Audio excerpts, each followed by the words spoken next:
굿모닝 여러분, 실리콘밸리 목사 백봉기입니다. 오늘도 주님과 함께 행복한 교회, 화목한 가정, 형통한 기업 세우시기를 축복합니다. 오늘 묵상 말씀은 형제들의 헤게모니 싸움이란 제목으로 사사기 12장 1절에서 6절까지입니다. 우선 1절을 함께 읽어보겠습니다. 에브라임 사람들이 모여 북쪽으로 가서 입다에게 이르되 네가 암몬 자손과 싸우러 건너갈 때에 어찌하여 우리를 불러 너와 함께 가게 하지 아니하였느냐?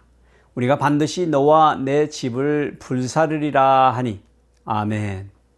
에브라임과 므낫세 지파들의 갈등은 그들의 조상 할아버지 야곱이 축복 기도할 때 장자였던 므낫세에게는 왼손, 차자였던 에브라임에게 오른손을 얹고 축복한 사건에서 비롯된 듯하지만 실은 육체적 장자 므낫세와 영적 장자 에브라임 둘 다가 사랑과 겸손을 잃었을 때 시작된 불화입니다.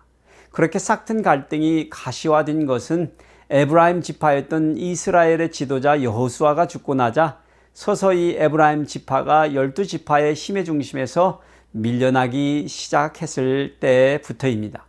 한 예로 기드온 사사시대에 므낫세 지파였던 기드온이 미디안 사람들과의 전쟁에서 승리하고 돌아오자 에브라임 지파 사람들이 그에게 자기 지파를 왜 처음부터 전쟁에 초대하지 않았는지를 따져 시비를 걸었을 때 다행히 기드온은 지혜롭게 에브라임 지파가 패전하여 도망치던 미디안의 두 방백을 사로잡아 죽인 공이 므낫세가 세운 공보다 더 큰 공이라고 찍혀 세우므로 일단락 되었었습니다. 그러나 여전히 그 불화의 씨앗은 남아 있었습니다.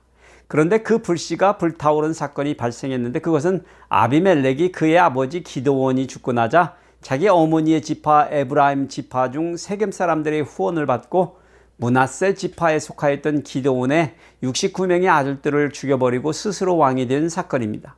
그 후로 그들 두 지파의 갈등은 갈수록 커져가는 상태였을 것입니다. 그러다가 사사 입다 시대의 길랏 사람이었던 입다가 므낫세 지파 사람들의 우두머리가 되어서 암몬 사람들과의 전쟁에서 크게 승리하고 이스라엘 지파들 사이에서 므낫세 지파의 입지와 영향력이 확대되는 것을 에브라임 지파 사람들이 가만히 보고 있을 리 만무했습니다. 그러니 그들이 입다에게 몰려와서 네가 암몬 자손과 싸우러 건널 때 어찌하여 우리를 불러 너와 함께 가지 아니하였느냐라고 반드시 너와 내 집을 불사르리라 협박한 것입니다. 그런데 입다의 주장은 그 반대입니다.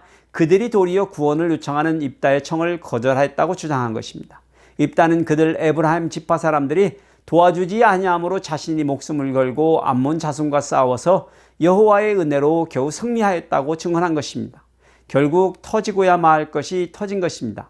결국 터지고야 말 것이 터졌습니다. 입다는 길앗 군대를 모으고 에브라임과 전쟁을 선언했습니다. 요셉의 두 형제의 싸움입니다. 결국 그 싸움은 길앗 사람들이 에브라임을 쳐서 무찔렀습니다. 그들이 요단강 나루턱을 장악하고 도망하는 에브라임 사람들을 잡아 죽였습니다. 겉으로는 똑같아 보이는 그들은 지방적 언어의 차이점을 이용하여서 에브라임 사람들을 발굴수색하여 죽였습니다.